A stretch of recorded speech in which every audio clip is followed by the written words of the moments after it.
Hi, how are you? I am Brando, and this time I will give you some vocabulary for you to be able to rent an apartment effectively, okay? Or to help you to know a little bit more what words we use when we rent an apartment. Something that you have to take into consideration first is that you have to rent an apartment where, well, to begin with, before starting, what's to rent actually? Renting, you're renting an apartment when you go to actually renting anything is paying for a service, paying for something.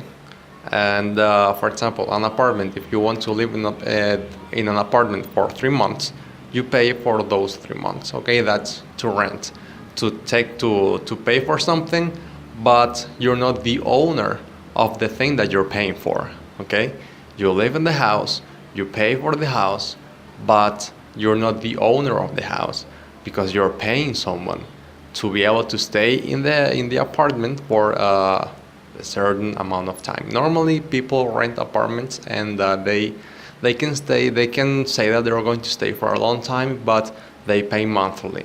Okay, rents are paid per every month. Then something that you have to take into consideration when you are going to rent an apartment is you need to have enough budget in order to be able to pay for it. What's budget? Budget is the money that you have and you want to spend that for something specific. Okay, let's imagine that you're going to take vacations. Okay, and you're going to Panama, for example. And with you, I mean, you have a lot. You can have a lot of money, but you for that trip, you put apart $10,000. So you go to Panama and you have $10,000 with you. So $10,000, that's your budget. The budget that you have specifically for something. Okay, that's the budget. If you're going to buy an apartment and you've been saving money for 3 years, and all you could get was, let's say, $1 million. $1 million, that's your budget. If you have $1 million, you can't buy a $5 million house because that's not your budget can't afford that. You can't afford that. The Let me give you an example with the word budget. The most important thing about renting an apartment is finding a place within your budget. Finding a place that's that's in your budget, in the range of the money that you have. Okay. Another word you could use would be a roommate. Roommate is the person that lives with you. Okay. If the rent is too expensive, you might want to get a roommate. If places are too expensive, you should consider getting a roommate to help with the rent. Okay. Another word that you need to know is landlord.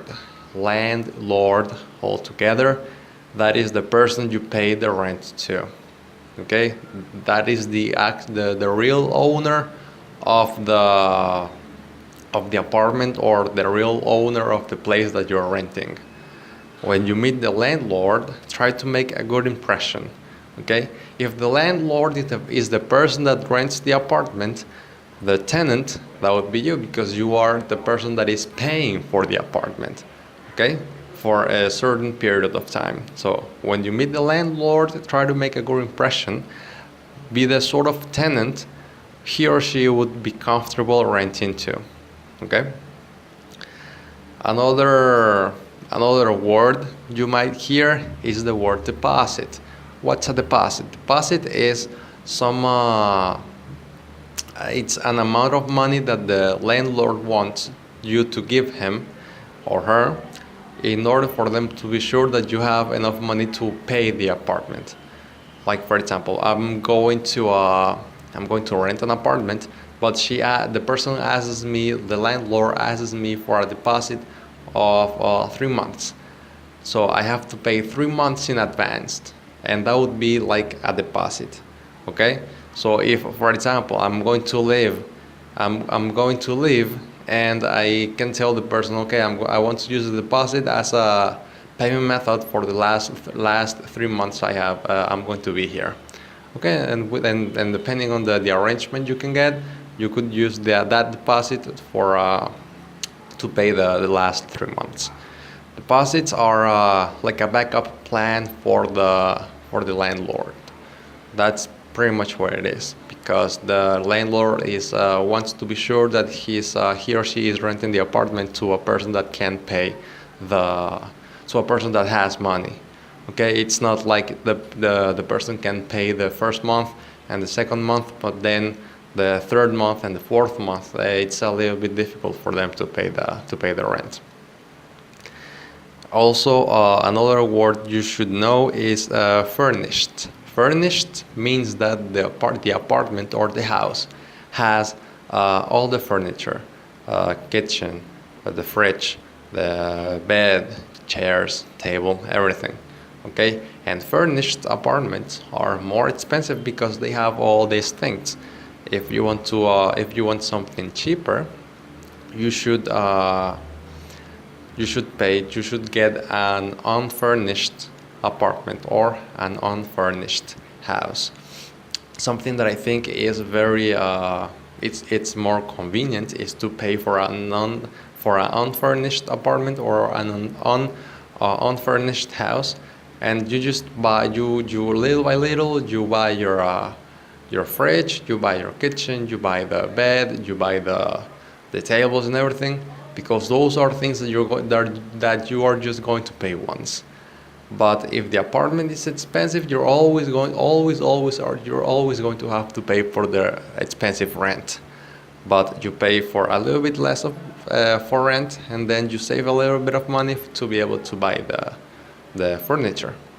Okay, and well, those are some vocabulary I have for you when you are renting an apartment. Okay, thank you very much for paying attention. I hope this was useful. See you next time.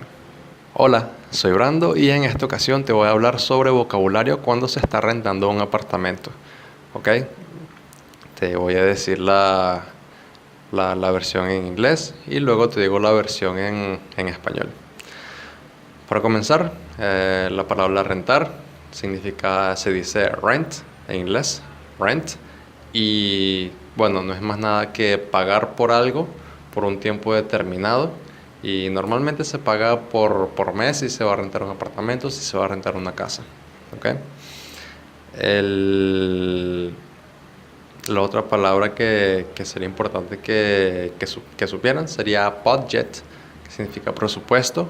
El presupuesto es el dinero que se tiene destinado para gastar en algo en específico. Si yo me voy de viaje y llevo un tiempo ahorrando, llevo un tiempo separando una cantidad de dinero para cuando yo me vaya de viaje, entonces me voy de viaje y me llevo esa cantidad de dinero. Esa cantidad de dinero que yo haya podido ahorrar es mi presupuesto. ¿Okay? La siguiente palabra sería roommate, que es el compañero de habitación, la persona que va a vivir conmigo y que es más recomendable hacerlo dependiendo también de qué tanto dinero ganes tú, qué tanto dinero tengas tú. Si no tienes mucho dinero, es recomendable que consigas un roommate para que entre los dos paguen la renta.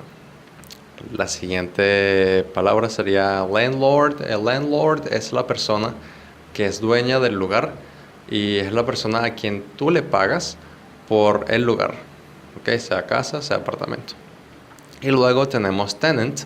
Tenant eres tú. El tenant es la persona que paga por la casa o por el apartamento.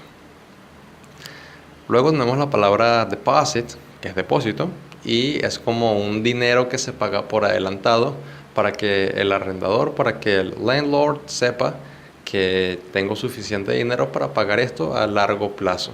Y no solamente lo puedo pagar por 2 meses y luego va a ser un poco complicado que yo pague la renta. ¿Okay? Y por último tenemos la palabra furnished, que significa amueblado. Y amueblado significa que el apartamento o la casa tenga todos sus muebles, tenga mesa, tenga cama, tenga nevera, tenga cocina, tenga todo. Eso es furnished. Furnished apartment, apartamento amueblado. Hay muchos casos, bueno, sí, en general los apartamentos amueblados son más caros, así que es recomendable comprarse o alquilar una habitación, un apartamento que no esté amueblado. Sería unfurnished apartment, un apartamento no amueblado. Y de esta forma, bueno, lo que yo pienso es que se puede pagar un poco menos, se va ahorrando poco a poco, uno se compra su cocina, sus mesas, su silla, su nevera, su cama, y eso es algo que se paga una vez, solamente lo compro y ya no pago más. En cambio, en el apartamento amueblado es más caro y eso es algo que siempre voy a estar pagando. Entonces, por eso, bueno, la palabra furnished y unfurnished, amueblado y no amueblado. Eh, Espero les haya gustado. Este fue un poco de vocabulario para cuando se está rentando un apartamento o una casa. Muchas gracias, nos vemos en la próxima.